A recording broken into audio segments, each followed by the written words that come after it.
Salut à tous, j'espère que vous allez bien. Aujourd'hui je vais parler de la chronologie des événements du Snyderverse, donc depuis l'origine des hommes et l'expansion des Kryptoniens, jusqu'à la fin de Zack Snyder Justice League, arborant au passage les quelques indices laissés par les trois scènes du Knightmare.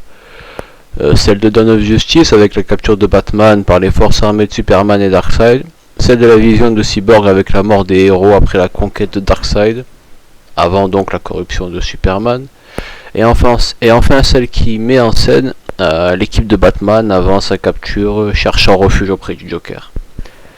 Je préfère en parler maintenant, mais il y aura beaucoup d'interprétations de ma part quant aux âges des persos, parce que les films n'en dévoilent que très peu sur certains événements comme l'origine des néo-dieux par exemple, ou les dates de naissance des personnages, en me fiant donc au respect de Zack Snyder vis-à-vis des origin story de ces personnages et de sa connaissance des comics qui n'est plus approuvée. Par exemple, j'évoquerai le fait qu'il y a, selon moi, plusieurs panthéons de dieux dans le Snyderverse, car Apocalypse et Neo Genesis sont, d'après la mythologie de Jack Kirby, nés des cendres du Ragnarok, la mort des anciens dieux. Or, les anciens dieux grecs, Zeus et toute la clique, ils sont vivants au moment où Darkseid attaque la Terre, ce qui signifie pour moi qu'il y a divers dieux. Divers panthéons de dieux, appelés eux aussi les anciens dieux.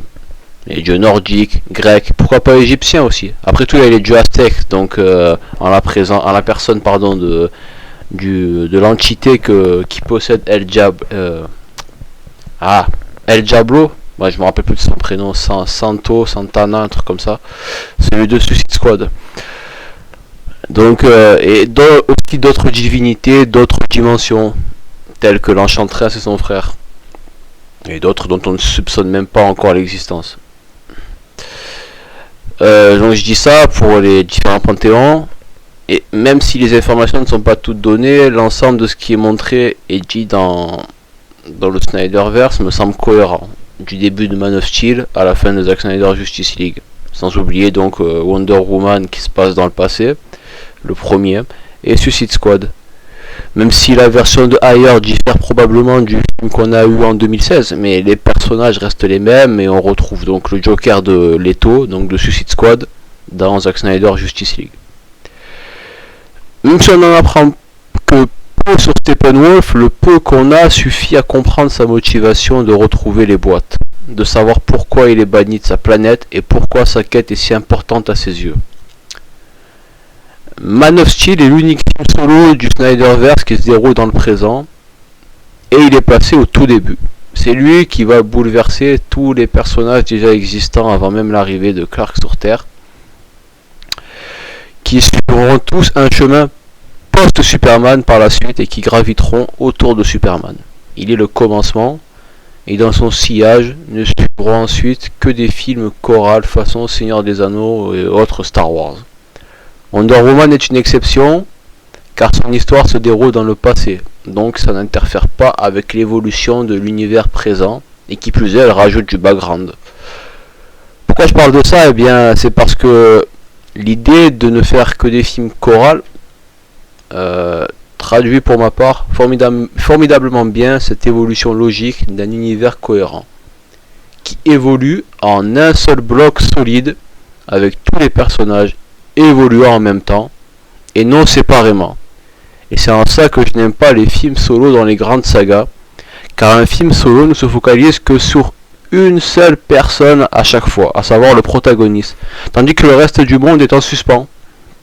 Exception faite donc des films se déroulant dans le passé comme Wonder Woman ou Captain America First Avenger, voire même Captain Marvel.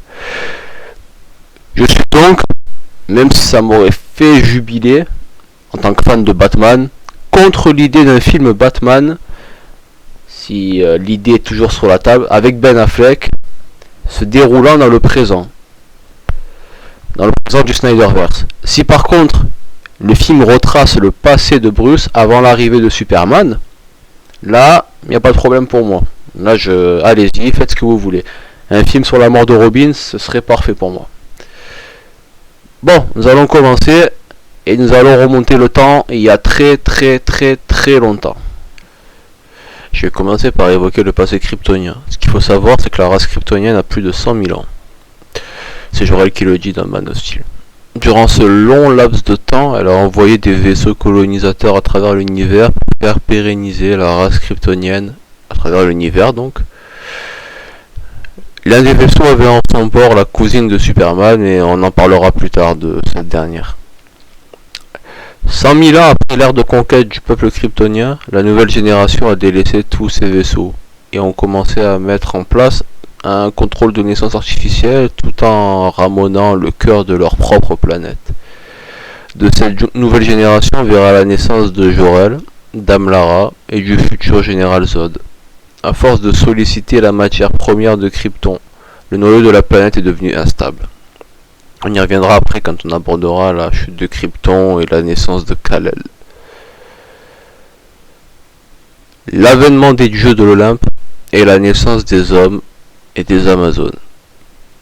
Attention parce que je vais évoquer des dates, enfin de vraies dates, mélangées aux dates proposées par les films. Car les films ne nous donnent pas de point d'ancrage pour situer la date exacte de l'origine de l'humanité du Snyderverse.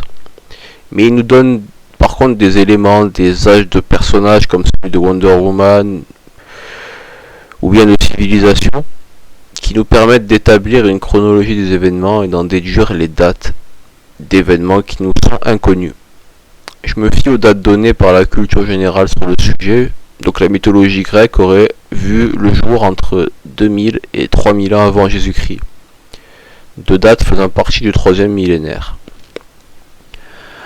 On apprend au travers du regard du personnage de Jana, encore enfant à ce moment, l'histoire de la création de l'humanité par les dieux de l'Olympe, narré par sa mère Hippolyte. Il faut savoir que Jana vient au monde après la création de l'humanité. La grande guerre contre Usax, futur Darkseid, et après la trahison des hommes à l'encontre des Amazones, orchestrée par Arès, le fils de Zeus, dieu de la guerre, dans le but de montrer la malfaisance de la création de son père. Combien de temps s'écoule entre la création de l'humanité et la naissance de Jana? Impossible à dater, et il sera impossible de le faire même après la sortie, je l'espère, des deux autres parties de la trilogie Justice League. Mais on peut par contre clairement définir la date de naissance de Jana et avoir donc un point de repère pour permettre d'avoir idée de quand à quand, avec des suppositions et sans preuve, auraient eu lieu les débuts de l'humanité et la naissance des Amazones, ainsi que la guerre entre Arès et les dieux de l'Olympe, la guerre contre Apocalypse, le bannissement de Steppenwolf, ça on y reviendra, la chute des Atlantes au fond des océans, et la vie de Supergirl sur Terre. En parlant de Supergirl, elle s'est écrasée sur Terre il y a à peu près 99 000 ans, dans un vaisseau kryptonien, au temps des hommes préhistoriques sur Terre, une dizaine d'années après les débuts de l'expansion kryptonienne. Supergirl est une retraitée. Jana, une enfant. La question est donc de savoir quel âge ont les dieux de l'Olympe. Ils sont probablement aussi vieux que la civilisation, ce qui est normal étant donné qu'ils en sont les instigateurs dans le Snyderverse. Et heureusement qu'on n'aborde pas l'âge des titans, les parents des dieux de l'Olympe, parce que là ça remonterait encore plus loin. Donc, la naissance de Wonder Woman. Cyborg nous dit dans Justice League qu'elle a 5000 ans. Elle a beau avoir 5000 ans dans Justice League, elle a toujours le même physique qu'en 1914. Les années se chiffrent de manière normale, mais le physique, lui, ne change pas à la même vitesse. Elle a donc 5000 ans au moment de Justice League. On apprend dans Wonder Woman que Jana est la fille de Zeus. Zeus a enfanté en Hippolyte Jana. Pour situer à quelle époque elle est née, sachez simplement qu'en 1914, à l'époque de sa participation à la Première Guerre mondiale, elle avait au moins 4880 ans. Et qu'au 1er siècle après Jésus-Christ, elle avait au moins 2980 ans. Jana naît donc, en se fiant à l'âge donné par Cyborg dans Zack Snyder Justice League, entre 3020 et 3010 avant Jésus-Christ. Ce qui est donc logique vis-à-vis de la période à laquelle on estime la naissance de la mythologie grecque. Zeus, considéré dans la mythologie comme le roi des dieux de l'Olympe, crée l'homme à son image pour donner à tout le Panthéon une espèce sur quoi régner, bien après la guerre menée contre les Titans, et particulièrement le père de tous les dieux, Chronos, dont le nom n'est jamais mentionné dans le Snyderverse. Je trouve ça dommage parce que ça reste un élément primordial de la mythologie grecque, et je doute que Zach n'y ait pas pensé, mais c'est pas mentionné. C'est dommage et j'aurais aimé voir un petit flashback orchestré par Zach nous présentant la guerre entre les titans et les dieux. Arès, ivre de jalousie, commença à instaurer le doute et la suspicion dans le cœur des hommes. L'homme apprit ainsi la guerre et commença à s'entretuer dans la haine et la colère. Autrefois parfaite à l'image de leur créateur, l'humanité commença à s'entre-déchirer. C'est ce que racontent les récits, car Arès livrera une autre version durant le climax de Wonder Woman. Et personnellement je le crois, car il est sous l'emprise du lasso de la vérité au moment de sa déclaration. On y reviendra quand on abordera la Première Guerre mondiale. Zeus créa ainsi les Amazones, encore plus parfaites que les humains, pour apaiser leur cœur et leur donner de l'amour. Cela fonctionna durant un temps. Vint ensuite le temps de la guerre. Mais pas la guerre des Amazones contre les hommes, avec en parallèle Arès contre les autres dieux. Je parle de la guerre de l'Antivie. Durant ce bref instant de paix entre guillemets, qu'Hippolyte narra Diana, il y a en réalité une invasion planétaire orchestrée par Uxax, faisant suite à toute une multitude de précédentes guerres menées sur d'autres planètes dans l'univers avant la Terre. Apocalypse et New Genesis. Je dis New Genesis, mais la planète n'est pas mentionnée dans les films et encore moins montrée. Un novice pensera qu'il n'y a que Apocalypse. Pour le moment du moins, car un film sur les néo-dieux est prévu. Je parlerai des néo-dieux un peu après. Et il y a encore si ce film fera partie du canon du Snyderverse ou non. Je parle de la possibilité de dater également la naissance de Darkseid selon les informations données par le Snyderverse. Ce qui est certain, c'est que Darkseid est né bien avant l'humanité. Il arrive sur Terre en conquérant, il est à ce moment même roi sur le trône d'Apocalypse. Pour ceux qui ne connaissent pas le quatrième monde de Jack Kirby, Darkseid est donc né sous le nom de Uxax sur Apocalypse, une planète de feu, créée en même temps que la planète New Genesis. Ces deux planètes ont vu le jour après le Ragnarok, la mort des anciens dieux, plus particulièrement les dieux nordiques. J'ai toujours un blocage sur l'intitulé Anciens dieux du Snyderverse, car les dieux de l'Olympe sont appelés ainsi par Steppenwolf, quand il dit à Diana « Dans tes veines coule le sang des anciens dieux ». Et quand Diana raconte l'histoire de la Grande Guerre à Bruce. Mais si on se fait à la mythologie du quatrième monde, les anciens dieux sont censés être nordiques. Du moins, ce sont les dieux nordiques, précisément les cadavres de Baldur et la sorcière, qui sont les entre guillemets berceaux de la création de ces deux planètes. La question est la suivante. Y a-t-il plusieurs panthéons dans le Snyderverse? La question est restée en suspens à mes yeux jusqu'à présent, du fait que Darkseid existe en même temps que les dieux de l'Olympe. Je penche pour un oui. Il y a également d'autres panthéons dans l'univers. Les Amazones s'allient aux hommes, avant que ces derniers ne les trahissent et ne les prennent en esclavage. Ce groupe d'Amazones et d'hommes s'allie aux dieux de l'Olympe, Artémis, Zeus et Arès, avant sa chute. Et une dernière alliance a lieu, une avant-dernière alliance a lieu avec les gardiens venus des étoiles, les Green Lanterns, enfin il n'y en a qu'un, techniquement il n'y en a qu'un. Et enfin les Atlantes, avant que ces derniers ne sombrent au fond de l'océan. Évoquons donc les fameux gardiens des étoiles. Les lanternes ne sont mentionnées qu'à de rares moments dans le Snyderverse. Et encore, mentionné, c'est un grand mot. La première fois, par Steppenwolf avec son célèbre « Pas de lanterne, ni de kryptonien ». Au passage, on reviendra sur les différentes batailles menées par Steppenwolf sur un total de 100 000 mondes. Certaines ont eu lieu contre des Kryptoniens et des lanternes. Durant la Grande Guerre, il n'y en a qu'un. Et il n'est expliqué ni origine du corps des lanternes, ni d'où il vient précisément. Il vient juste prendre part à la guerre sur Terre, car, pour ceux qui connaissent le rôle du corps des lanternes, c'est leur rôle donc de défendre l'univers, en particulier les secteurs sur lesquels ils sont affiliés. Et là, visiblement, c'est le secteur où la Terre est au centre. Je suppose également qu'il a déjà affronté l'armée de Darkseid. Peut-être qu'une guerre a déjà eu lieu avec le corps des lanternes en entier, quand Steppenwolf était aux côtés de Darkseid, d'autres n'ont pas de lanterne. Ou peut-être que la guerre entre les lanternes et Steppenwolf a eu lieu pendant son exil. On n'est pas très sûr sur ce point. Et enfin, la dernière mention des lanternes dans le Snyderverse a lieu durant la vision du Nightmare de Cyborg. On aperçoit un célèbre lanterne, mort au moment de la vision, du nom de Kilowog. Je ne mentionne pas le Green Lantern John Stewart qui aurait dû apparaître à la place du Martian à la fin de Zack Snyder Justice League. Même si dans la théorie il fait partie du canon de Zack, le film qu'on a eu servira de base pour les 2 derniers films de sa trilogie.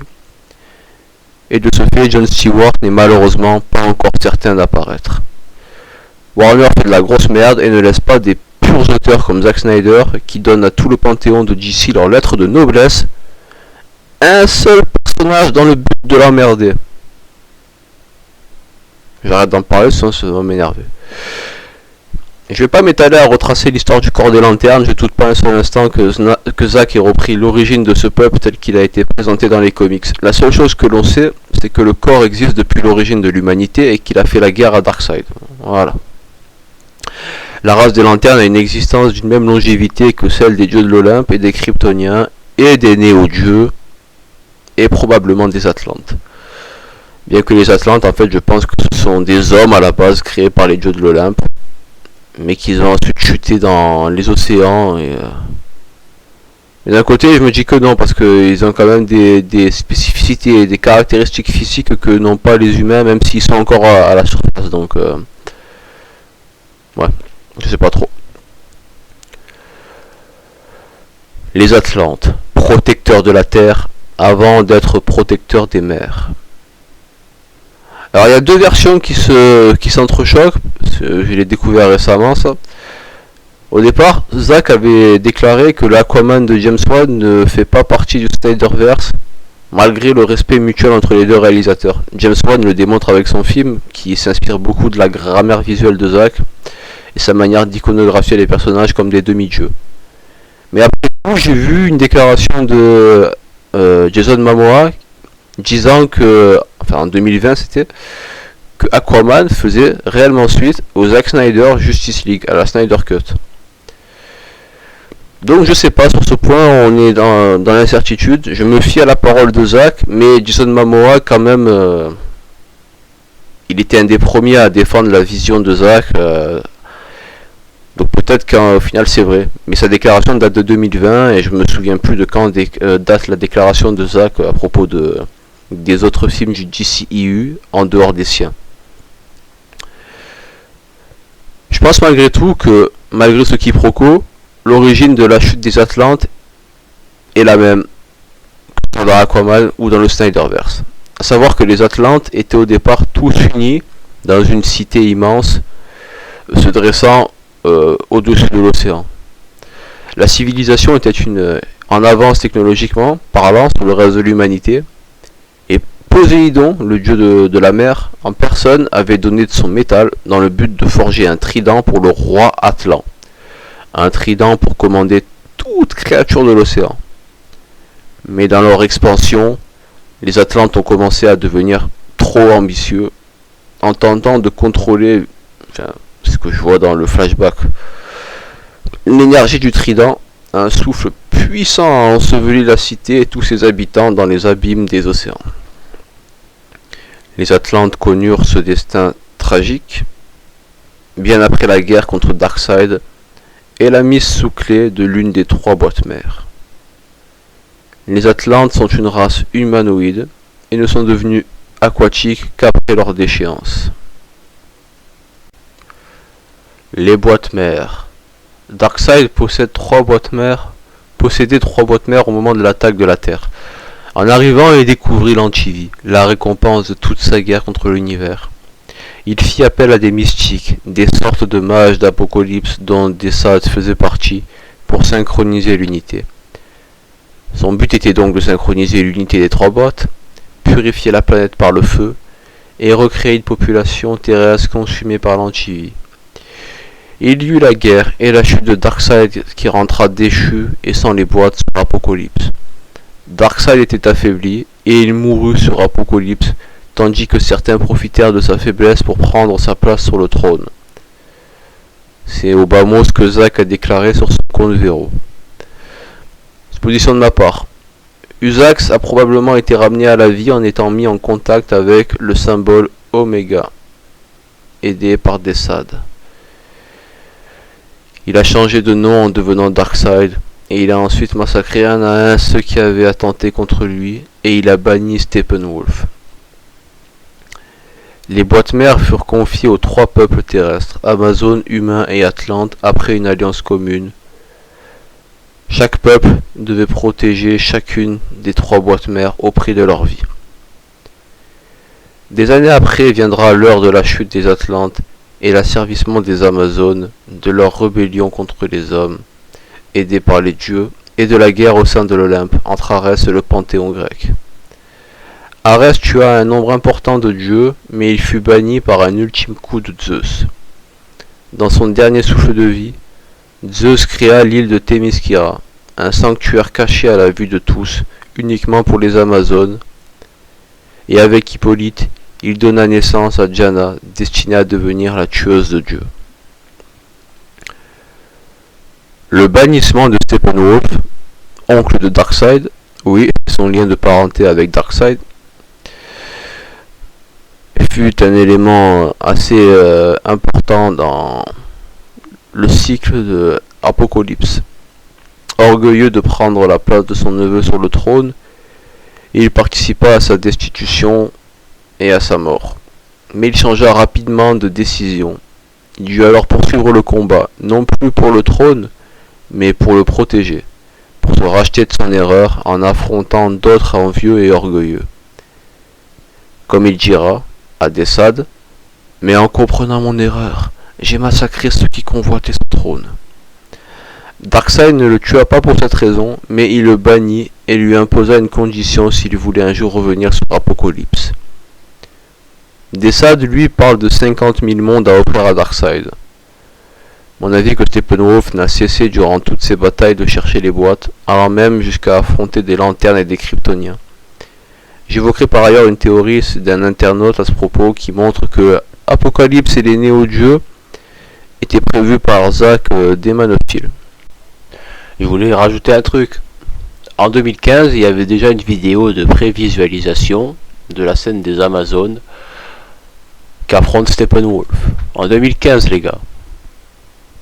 C'est dire à quel point il était en avance. Il avait déjà booké le scénario de la trilogie Justice League en 2016, avant la sortie de BVS. Donc Warner, allez. Donc Desaad parle de ça. Et Darkseid, quant à lui, il offre un espoir minime à Steppenwolf après que ce dernier lui ait déclaré avoir retrouvé le monde où l'antivie est gravée, en lui disant que s'il aspire à la rédemption, il devra trouver les 3 boîtes, synchroniser l'unité et attendre l'arrivée du maître. Steppenwolf a guerroyé comme un conquérant sans relâche durant des milliers d'années pour acheter sa faute. Et la finalité de son parcours en est que plus tragique.